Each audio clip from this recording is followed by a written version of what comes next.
예수님은 오늘 본문에서 우리에게 뭐라고 말씀하셨습니까? 예, 염려하지 말라라고 하셨어요.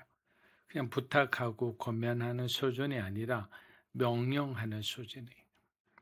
이 말씀은 예수님이 우리의 답답한 현실을 모르는 그냥 교과서적인 그런 조언이 아닙니다. 예수님은 우리가 무엇을 먹고 마실지, 무엇을 입을지, 그리고 그것을 염려하며 살아간다는 사실을 누구보다 정확히 알고 계십니다. 그럼에도 불구하고 주님은 염려를 당연한 반응으로 받아들이지 않습니다. 왜 그렇습니까? 염려는 단순히 걱정이 많아서 생기는 문제가 아니라 우리가 무엇을 가장 중요하게 여기고 있는지를 드러내는 것이기 때문이에요. 그래서 예수님은 염려를 멈추라 하시기 전에 우선 순위를 바로 세우라라고 말씀하고 계시는 거예요. 너희는 먼저 그의 나라와 그의 의를 구하라라는 거예요. 이 말씀은 삶의 모든 문제가 해결되면 하나님을 내가 열심히 찾겠다, 믿겠다, 봉사하겠다, 헌신하겠다 이런 말씀이 아니라 하나님을 먼저 찾을 때 우리의 삶에 흐트러진 그 모든 질서가 제자리를 찾게 된다라는 거예요. 우리의 감정, 우리 이성, 또 우리가 추구하는 어떤 열정과 갈망이 나에게서 나온 것이 아니라 바로 하나님의 의에서 나온 것이 된다라는 거죠. 그래서 오늘 말씀은 우리에게 이렇게 묻습니다. 지금 우리의 삶을 움직이고 있는 것은 무엇입니까? 라는 질문이. 어떤 상황입니까? 염려입니까? 여러분의 꿈입니까? 아니면 하나님 나라입니까? 예, 이 질문에 우리가 분명한 답을 갖고 계시기를 축복합니다. 자, 6장 25절 우리 한번 읽어보겠습니다. 그러므로 내가 너에게 말한다. 자기 생명을 위해 무엇을 먹을까, 무엇을 마실까 걱정하지 말고 자기 몸을 위해 무엇을 입을까 걱정하지 말라. 생명이 음식보다 소중하고 몸이 옷보다 소중하지 않느냐. 자, 25절에서 예수님은 이렇게 말씀하셨어요. 자기 생명을 위해 무엇을 먹을까, 무엇을 마실까 걱정하지 말고 자기 몸을 위해 무엇을 입을까 걱정하지 말라. 이거는 우리 일상에서 일어나는 것들이죠. 근데 예수님은 이렇게 질문하세요. 생명이 음식보다 중요하지 않느냐? 몸이 옷보다 중요하지 않느냐? 이렇게 생각하면 갑자기 내가 이런 옷도 입고 싶고 저런 옷도 입고 싶고 근데 우리 형편은 안 돼.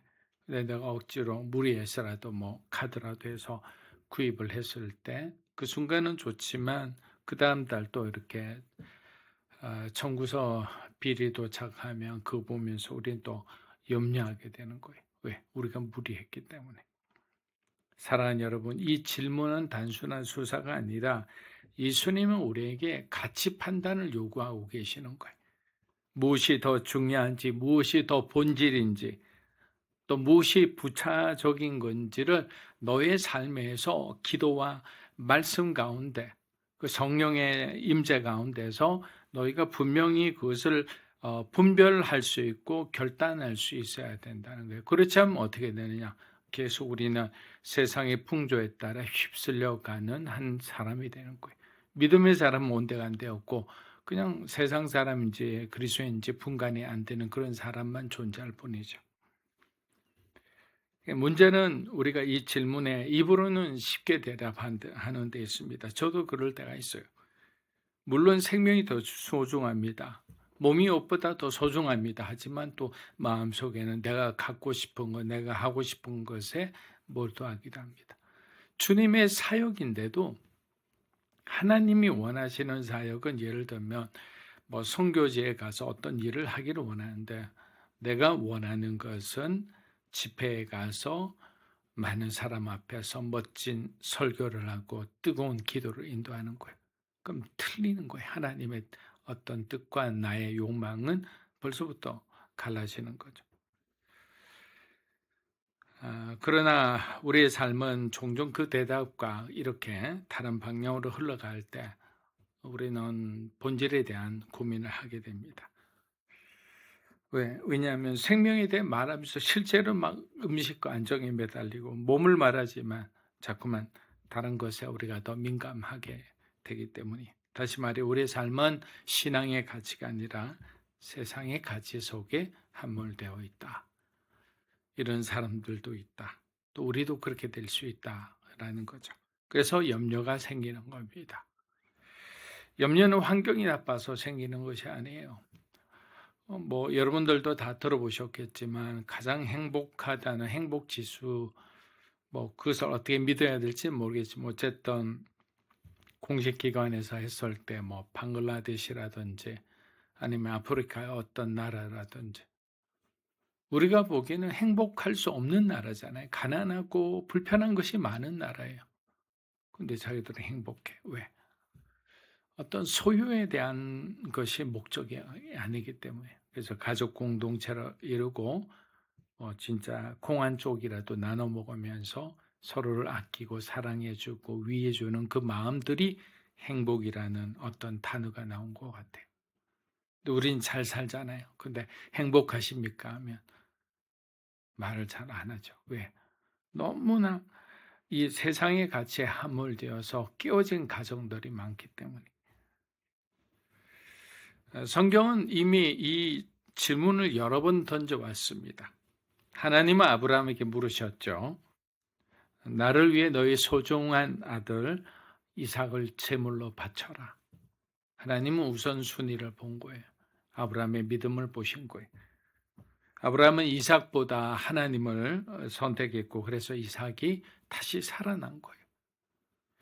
사도 바울도 같은 질문 앞에 섰습니다. 그는 자신의 모든 종교적 성취와 누구보다 뛰어난 그 자기의 업적과 자랑을 돌아보며 내가 그리스도를 얻기 위해 내가 지금 성취하고 또 앞으로 더 성취할 수 있는 그 모든 것을 나는 배설물로 여긴다라고 말했습니다. 위대한 신앙 고백이잖아요. 그는 가치의 중심을 바로 예수 그리스도께로 분명히 옮긴 사람인 거예요. 그러니까 주님의 이 중심에서 그 편에서 생각해 보니까 정말 너무나 위험한 것 투성이고 이것은 하나님의 어떤 관점에서는 옳지 않은 것들이었던 거예요. 사랑하는 여러분, 예수님은 오늘 우리에게도 같은 질문을 하십니다. 너에게 정말로 소중한 것이 무엇이냐고 물으신다면 여러분은 무엇이라 대답하시겠습니까? 이 질문에 대한 대답이 우리의 염려를 설명해 주고 우리의 신앙의 방향을 드러내 준다고 생각합니다. 자, 6장 30절 한번 읽어보겠습니다. 오늘 있다가도 내일이면 불 속에 던져질 들불도 하나님께서 그렇게 입히시는데 하물며 너희는 적은 자들아. 자, 30절에서 예수님은 염려의 뿌리를 분명히 말씀해 주셨습니다. 뭐라고 이야기합니까? 우리를 향해 믿음이 적은 사람들아라고 합니다. 믿음이 적은 사람들. 주님은 우리에게 믿음이 없다라고 말씀하지 않으셨습니다. 그러나 믿음이 충분히 너에게서 작동하지 않는다라고 하신 거예요. 왜?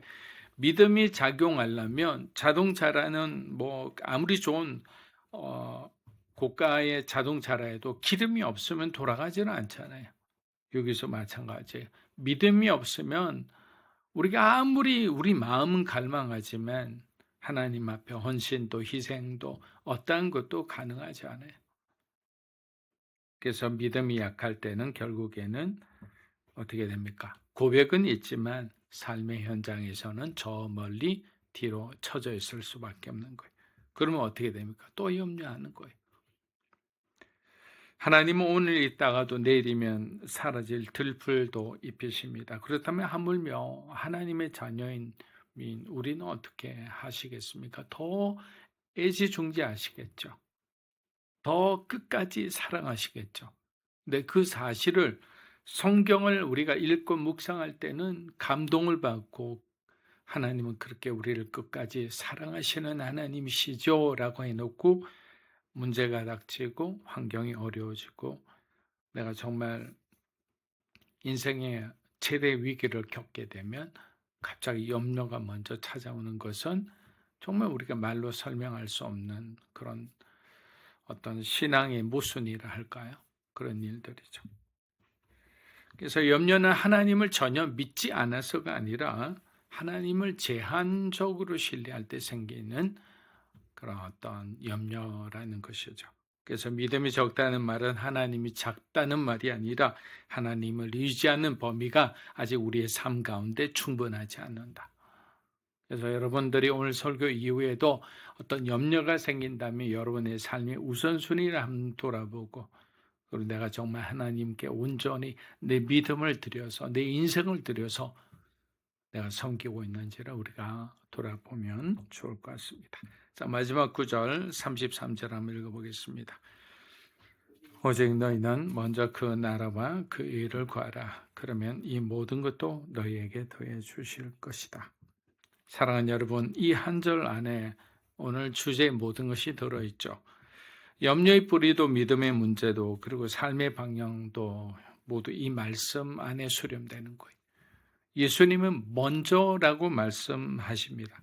근데 이 말을 우리는 어떤 생각을 하냐면 시간의 문제로 생각합니다. 먼저 이걸 해야 되겠구나. 근데 아침에 먼저 기도하라.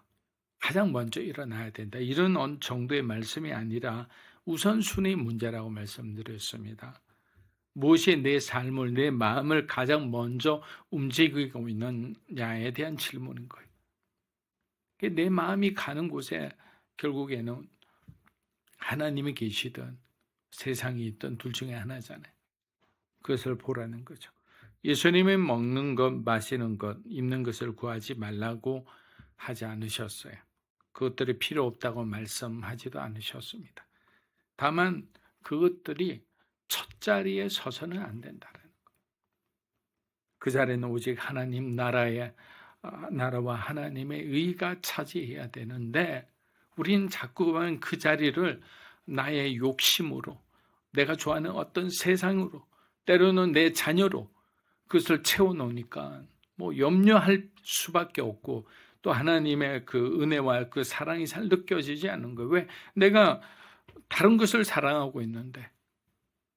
여러분, 아브라함을 보세요. 어떻게 얻은 아들입니까? 그 당시에서 후계자라는 것은 자기의 어떤 가문들, 그 종족들을 보호할 수 있는 강력한 리더십을 가진 좋은 사람을 뽑아야 되는 거예요. 그런데 그 이삭을 죽여라라는 것은 어마어마한 어떤 하나님의 받아들일 수 없는, 인간적으로는 그런 명령이었잖아요. 그런데 아브라함은 사라에게 말도 안 하고 그냥 살짝 아침에 일찍 일어나서 그 하인들과 이삭을 데리고 그냥 떠난 거예요. 왜? 사라에게 말했으면 어떻게 됐을까요? 난리가 났을 거예요. 그 모성애는 어떻게 설명할 수 없는 거예요. 하나님 사랑 바로 밑에 모성애잖아요. 그러니까 아브라함이 지혜로운 거예요. 왜? 내 아들 이삭을 살리는 방법은 이삭을 죽이는 수밖에 없다. 왜? 늘 예배하던 사람이니까. 늘 기도하던 사람이니까. 늘 제단 앞에 있었던 사람이니까 하나님의 마음을 아는 거예요. 사랑하는 여러분, 여기서 하나님 나라는 천국에 가는, 우리가 가는 그 미래의 장소만을 의미하지 않습니다. 하나님께서 왕으로 다스리는 통치, 하나님의 뜻이 이 세상에 이루어지는 질서, 이것을 의미하는 거예요. 하나님의 의는 하나님 앞에서 옳다고 여기지는 삶의 방향인 거예요. 다시 말해, 하나님 나라와 의를 구한다는 것은 내 삶을 하나님의 통치 아래 두겠다는 그런 결단인 거예요. 왜? 그래야 우리 인생이 하나님의 뜻에 따라 순종할 수 있는 거예요. 좋은 일도 슬픈 일도 기쁜 일도 애통한 일도 모든 것은 뭡니까? 팔복의 말씀처럼 우리 하나님의 그 권위와 통치 아래 있기에 우리는 받아들이고 기뻐할 수 있는 거예요. 사랑하는 여러분, 오늘 말씀은 우리에게 뭔가를 더 하라고 요구하지 않습니다. 다만 어디에 서서 너희가 살아갈 것인가를 묻고 계시는 거예요. 하나님 나라를 먼저 구한다는 것은 삶의 모든 질문에 또 즉각적인 답을 얻는다는 게 아니에요. 우리가 이렇게 선택하면 또 하나님께서 답을 주시고 그렇게 해서 우리의 신앙생활이 막 즐겁고 막 힘이 되면 좋은데 그렇지 않죠. 어려움이 올 때도 있습니다. 대신 이 세상이 붙잡고 있는 질서가 아니라 하나님의 질서 속에 하나님은 우리를 살게 해주시는 거예요. 우리는 여전히 부족하고 우리는 여전히 흔들릴 것입니다. 그러나 어디에 속해 있는 사람인지 어떤 나라의 백성으로 살아가는지는 분명히 할 수 있습니다. 오늘 이 시간부터라도 하나님의 질서에 여러분을 몸을 맡기고 살아가시기를 축복합니다. 기도하겠습니다. 이제는 우리 주 예수 그리스도의 은혜와 하나님 아버지의 크고 놀라우신 사랑과 성령님의 감화 감동 교통하심의 역사가 먼저 그의 나라와 의를 구하라는 하나님 주님의 말씀을 가슴에 새기고 우리의 삶이 다시 한번 하나님 우선순위, 하나님의 그 질서와 통치 아래 들어가 그렇게 순종하며 살아가기 원하는 살아가는 믿음으로 사는 교회 성도 한 분 한 분의 삶과 이 자리에 계신 하나님의 거룩한 백성들 위해 영상으로 예배드리는 주님의 귀한 동역자 위에 이 나라 민족과 한국 교회와 우리 선교사님이 이제로부터 영원토록 함께 하시기를 간절히 축원하옵나이다. 아멘.